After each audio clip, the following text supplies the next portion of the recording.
הכי קל זה להאשים את האלכוהול. באמת, למה להאשים את השביתה, מערכת החינוך, או חלילה את ההורים שאולי לא מספיק שמים לב?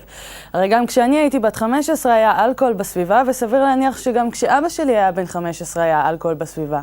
אולי היינו קצת פחות משועממים, אבל זה תמיד היה שם.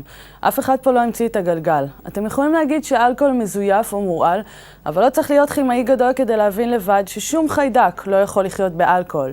האופציות היחידות שיש הן סמים מסוימים, כמו סם האונס, ואותו אפשר, אם ממש רוצים, לשים גם בקולה או מיץ תפוזים. חומרים מסוכנים של טעם וריח שנמצאים בשתייה זולה בכמות מוגברת יכולים לגרום לנזקים הרסניים, אבל כאן תפקידה של המשטרה הוא לחפש את אותם יצרנים כבר בשלבי הייצור, ולא את החבר'ה ששותים או מוכרים שלא במודע.